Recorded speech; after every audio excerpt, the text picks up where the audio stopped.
to the beginning of your rotorcraft journey and our first helicopter lesson. My name is Paul Martin, and I will be your flight instructor. I must say, it is a very beautiful time of the year to begin your helicopter trainings at Grenoble Blue Versailles Aerodrome. Meet our trainer helicopter, Cabri G2. You already know how the flight control surfaces of airplanes work, right? But do you understand how a helicopter turns without ailerons and speeds up without elevator? Here, look at the Cabri's main rotor.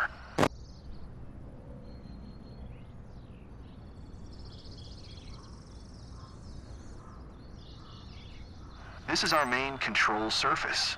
By tilting the main rotor disc forward, backward, left, or right, we can change the direction of the thrust vector and move the helicopter in a chosen direction. As with most French-designed helicopters, the main rotor blades advance in a clockwise direction. What do you think we need a tail rotor for? Walk closer and look at it.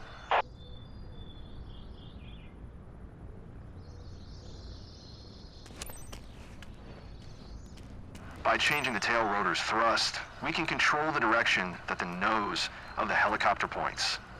The Cabri G2 utilizes a fenestrant-type tail rotor. It differs from a conventional open-tail rotor by being integrally housed within the tail boom. Now, let's continue our training inside the cockpit. Get in and buckle up.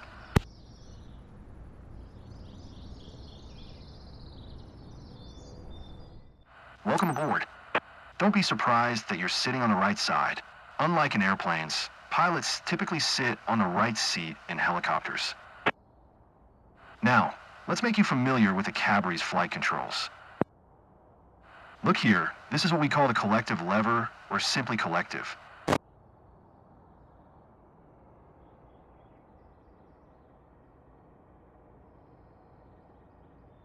We use collective to climb or descend, or in other words, to control our vertical speed. Try raising it up and lowering it down.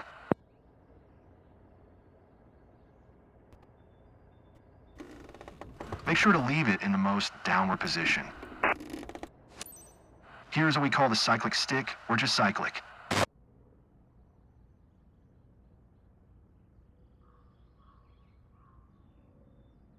It looks similar to the airplane's stick, doesn't it? And behaves very similarly, too, at least in a forward flight. Left or right inputs cause the helicopter to roll into a turn, and forward and back inputs change the pitch attitude. Try moving it left and right, forward and aft.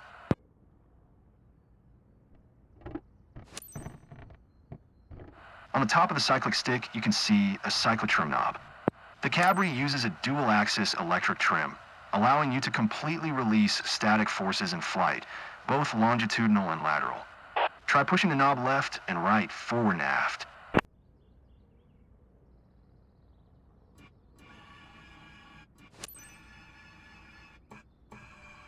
And finally, the anti-torque pedals, located in the same place as the rudder pedals in an airplane.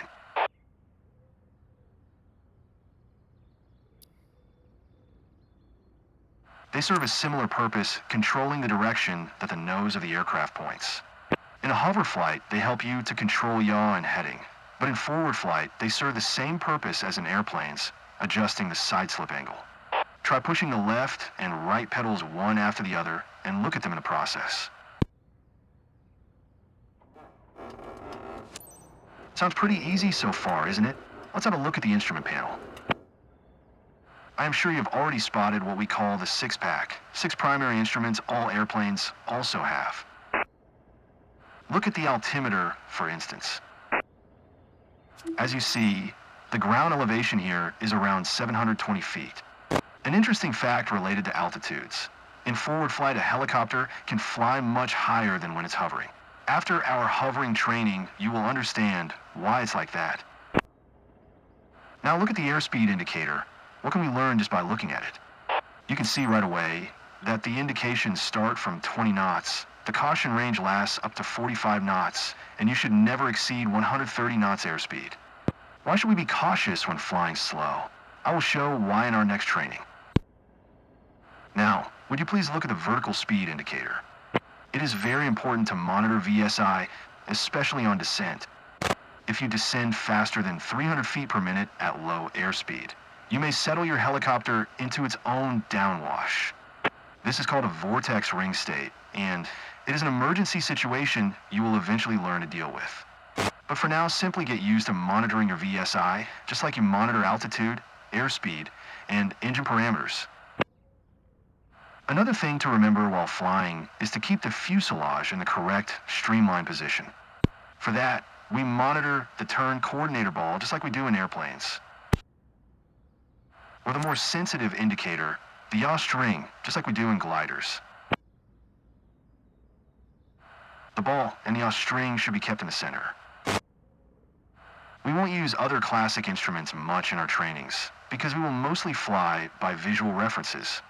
However, you do need to know about the EPM, which stand for Electronic Pilot Monitor.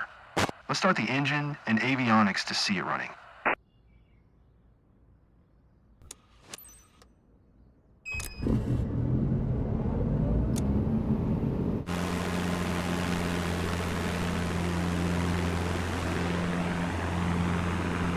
Great. Now you see the Electronic Pilot Monitor running. EPM combines all common motor and rotor monitoring instruments on a single LCD screen, as well as the in-flight fuel management. The thing we're most interested in is the Smart Power Indicator. Have a closer look at it. It is called the MLI, which stands for Multiple Limit Indicator. It is a special feature of the Cabri G2. A red line shows the available performance and limits at a glance. We will refer to the power indications a lot in our trainings. Okay, enough talking. Time to get up in the air and fly. In our next training, you will have your first taste of piloting the Cabri G2.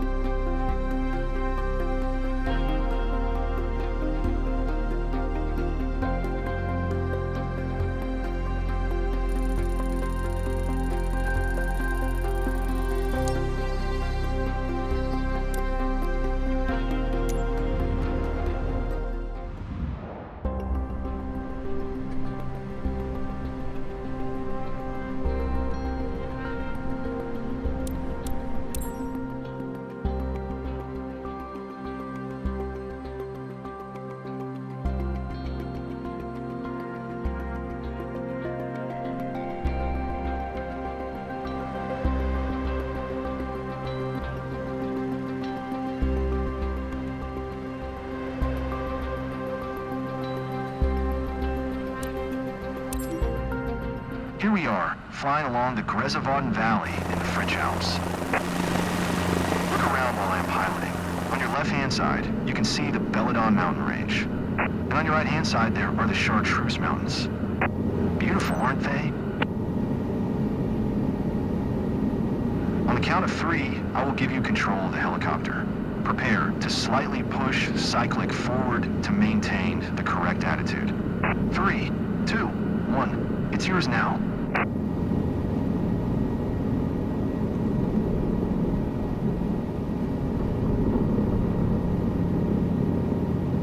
Using the cyclic, keep the helicopter in a straight and level flight along the Isar River you can see below. I will take care of the collective control and maintaining the altitude, so you can focus on our speed and ground track. Reach cruise speed of 80 knots. Push the cyclic to speed up, or pull the cyclic to slow down.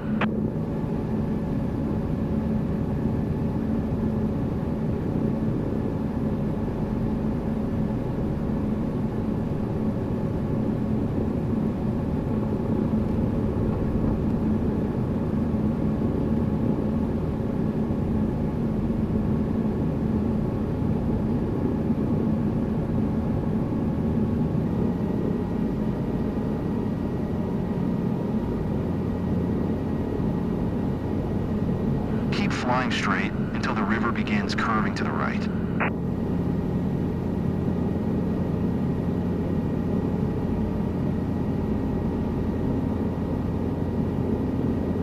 See how you always need to keep the cyclic deflected to maintain the same attitude? After you've found a proper cyclic position, use the cyclic trim to release static forces.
Let's try some turns now.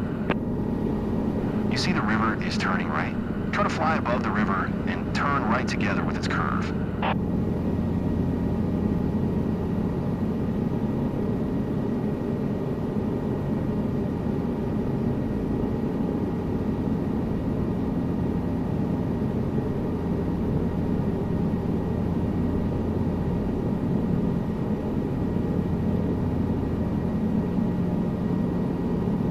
Now make a sharp left turn following the river line.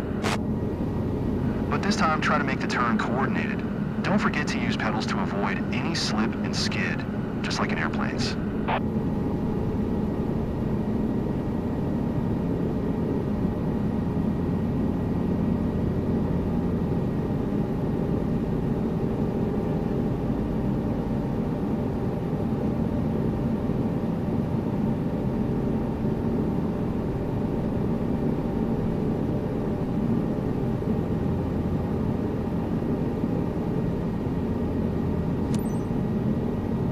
Now you see how little pressure on the controls you need to control a helicopter.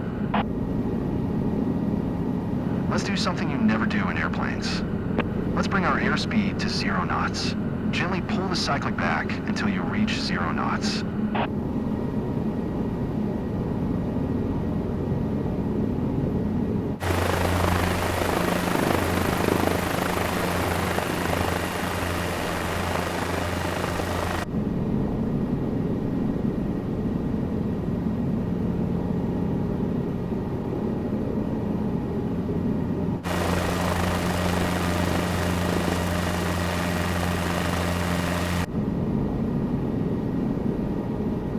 This is called hovering out-of-ground effect.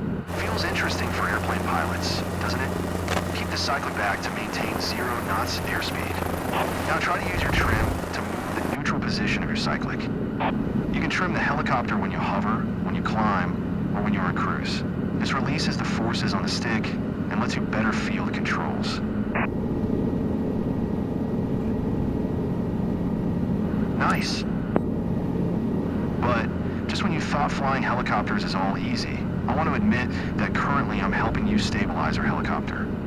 You see, since we slowed down, the airflow over the tail is not enough to counteract the helicopter's rotating tendencies anymore. This is called hovering out-of-ground effect. Feels interesting for airplane pilots, doesn't it? So I keep pushing the right pedal and adjusting our cyclic a little to stabilize our flight. Let me show you what happens when I stop helping you. Now try to use your trim to move the neutral position of your cyclic. You can trim the helicopter when you hover, when you climb, or when you're on cruise. This releases the forces on the stick and lets you better feel the controls. Okay, I'm assisting you again. Don't let these rotating tendencies scare you. It is a fun challenge, and you will master it in no time during our next trainings. You are really good with maintaining the correct speed and making turns. See you in our hovering tutorials.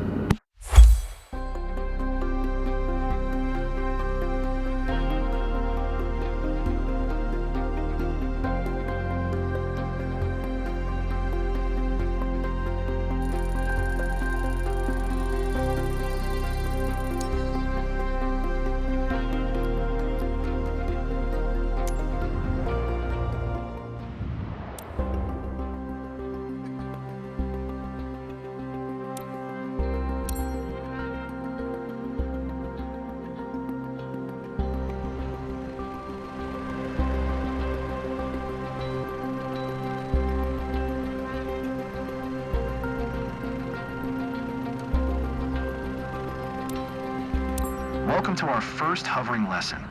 To hover in ground effect means to maintain a constant position a few feet above the ground.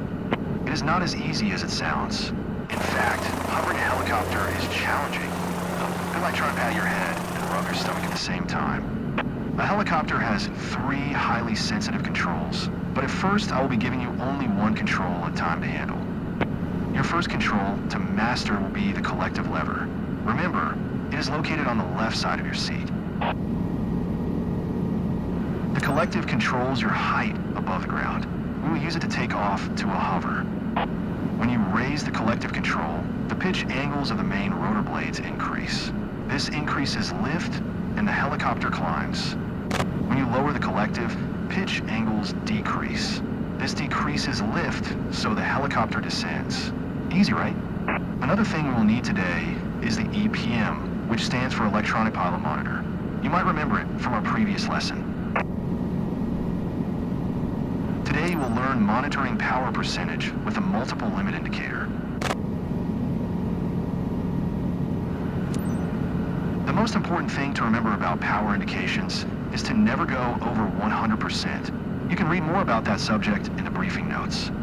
Okay, enough lecturing. Time to fly. Before taking off, always check that all gauges are green and that we have enough fuel. As you can see, the tank is half full. This is more than enough for our training. Now look left and right to make sure we don't have people or vehicles approaching. All good, and we are clear to go. You have collective control now. Slowly raise it to the point where we become light on skids. This will be around 65% of available power. Be careful. First you won't see any reaction to your movement, but power will catch up soon.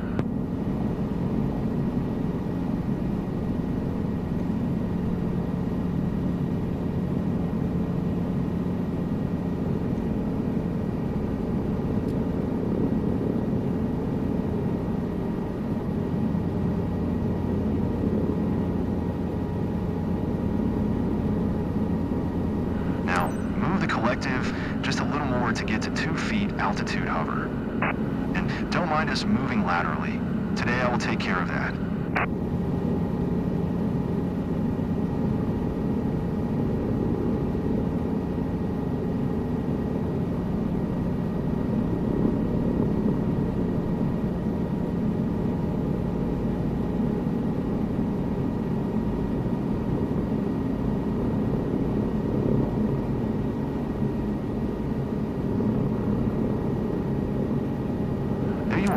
Keep hovering at 2 feet now. You see, since we are hovering so low, the altimeter will be not useful. Judge your altitude just by looking outside. You are higher than 2 feet now. Lower the collective a little. 2 feet is approximately 1/3 of the length of the Cabri skid. You're lower than 2 feet now. Raise the collective a little bit. You're lower than 2 feet now. Raise the collective a little bit.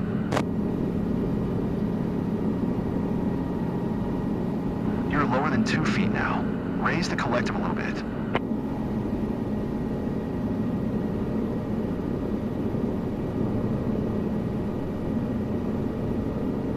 You are higher than 2 feet now. Lower the collective a little.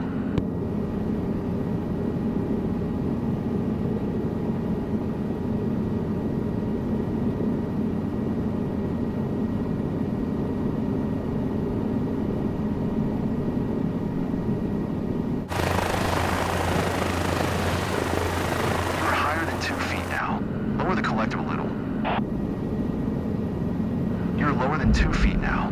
Raise the collective a little bit. You are higher than 2 feet now. Lower the collective a little. You are lower than 2 feet now. Raise the collective a little bit. You are higher than 2 feet now. Lower the collective a little. You are lower than 2 feet now. Raise the collective a little bit.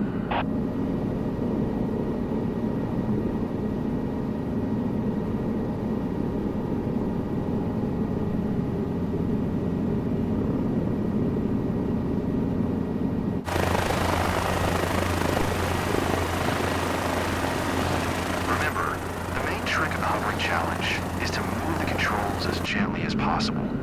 When you find a proper collective position, you don't need to keep adjusting it, given that we are not moving and there is no wind like today. Look around and memorize how 2 feet of altitude looks.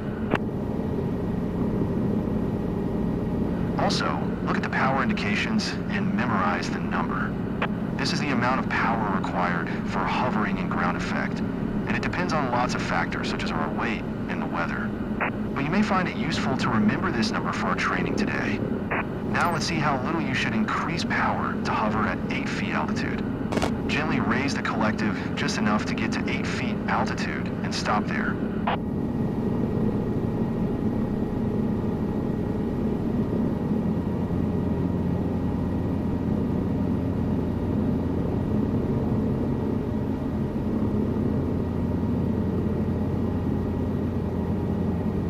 Great.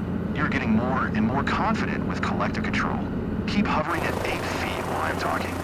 Look around and try to remember how 8 feet altitude looks like. It is an important altitude. You should avoid climbing higher when you hover in ground proximity. We will talk about it more in our later trainings, but for now, just remember, if your engine quits when you are higher than 8 feet and you don't have enough airspeed, you won't be able to land safely. So, whenever you hover stationary in ground proximity or hover taxi, stay below 8 feet and you'll be safe. Now let's go back to a 2-foot hover. Still remember which power indications to aim for.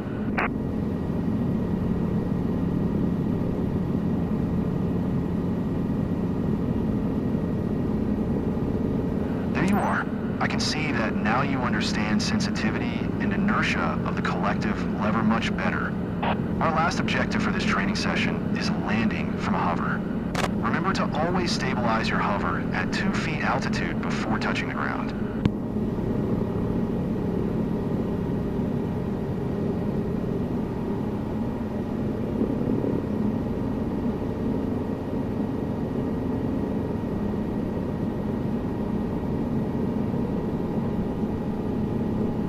Now, very gently lower the collective control until you find yourself firmly on the ground.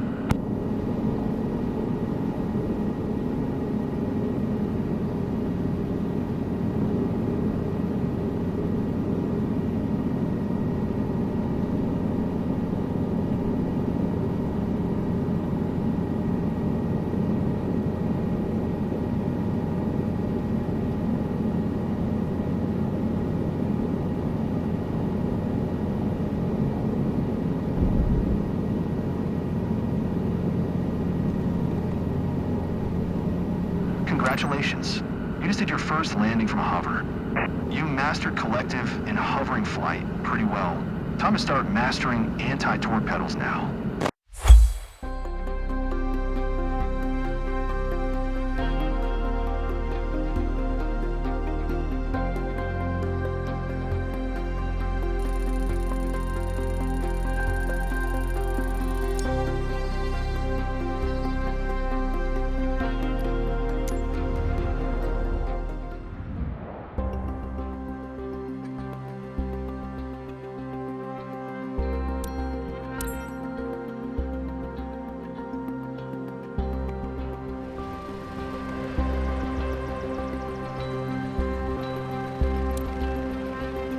Welcome to the second part of our hovering training series. This time you'll get familiar with anti-torque pedals. I will be helping you at first, but by the end of this training session, you will be in full control over our heading. Let's start with taking off to a hover. You already know how to do that. Before raising collective, always check that all gauges are green, we have enough fuel, and there are no obstacles nearby. All good. You have collective control now. Gently raise it, get light on the skids first, and only then take off to a 2-foot hover.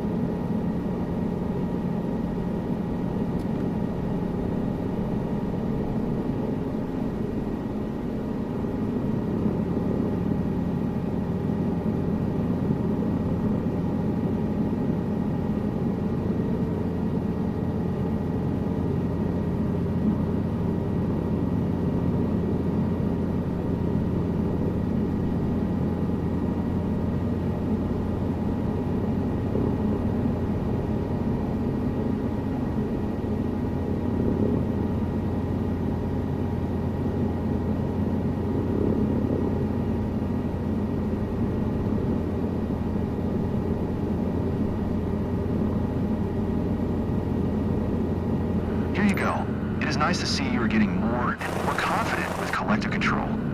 Stabilize your hover at 2 feet altitude.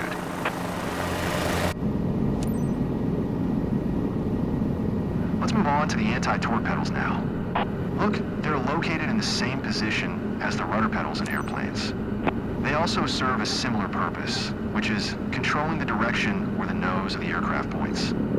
Only that in helicopters, it happens due to increasing or reducing the thrust produced by the tail rotor. to gently apply pedals one after the other, and you will see how the nose yaws in the direction of the applied pedal.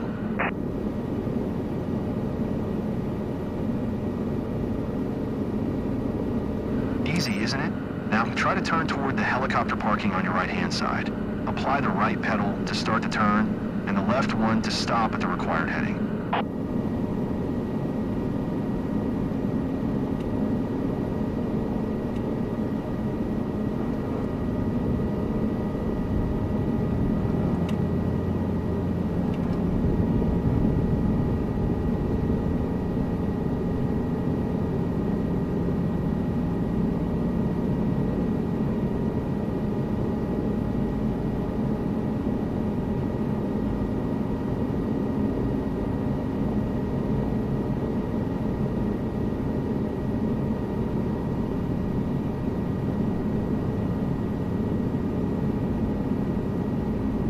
Pretty good. When making pivoting turns, try to make one smooth movement and then stop exactly at the desired heading. Now turn 90 degrees left, back to our original heading toward the runway and away from the hangars.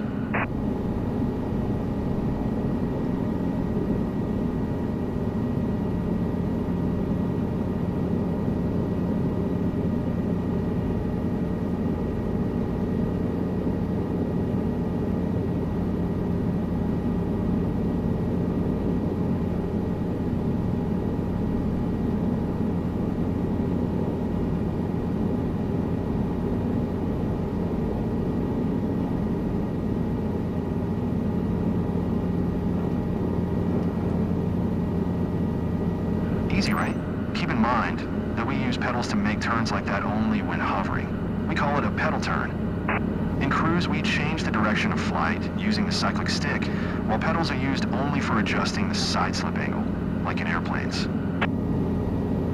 By the way, remember our briefing? There's a torque effect caused by our rotor rotating clockwise, and we use pedals to eliminate this rotating tendency. Until now, I was assisting you with the anti-torque control, so you would be able to try changing heading without additional stress of fighting the torque. It is time for you to have full pedal control. On the count of 3, I will stop assisting you with anti-torque. Remember, our rotor rotates clockwise, which means the torque effect will immediately turn our nose left. You will have to press the right pedal to counteract that torque. Ready? You'll be given full pedal control in 3, 2, 1, now. Try to maintain our original heading toward the runway. It is all a matter of finding a good position for the pedals, which counteracts the torque.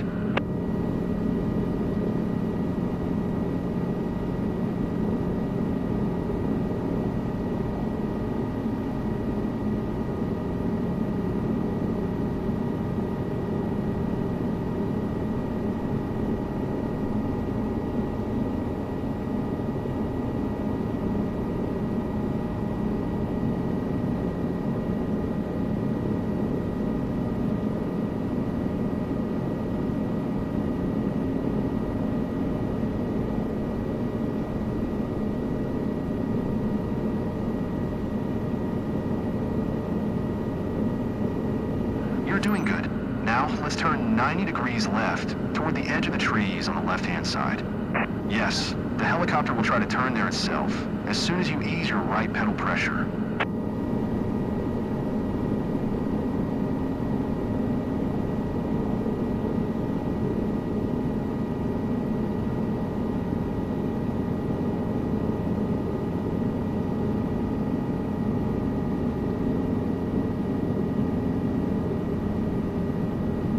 With small, gentle pedals movements, try to keep our nose heading toward the edge of the trees.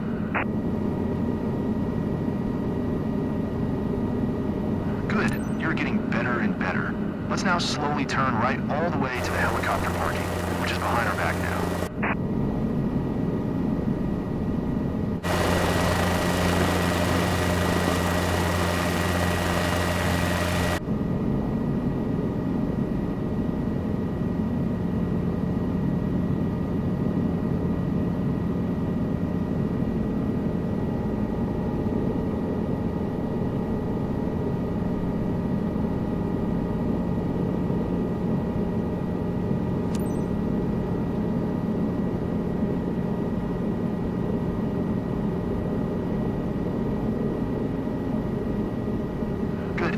let's turn 90 degrees left, back to our original heading toward the runway.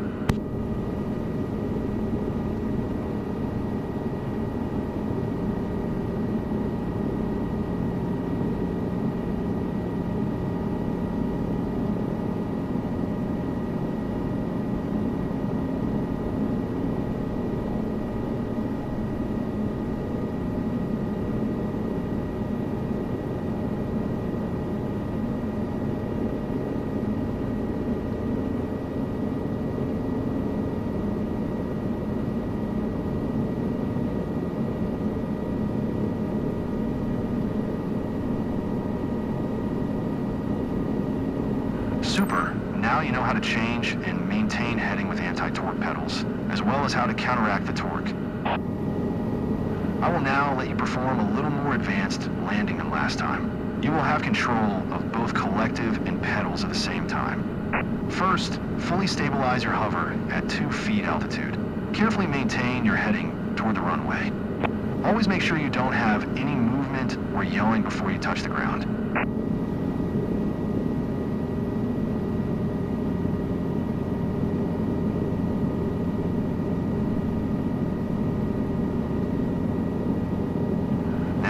Gently lower the collective control until you find yourself firmly on the ground.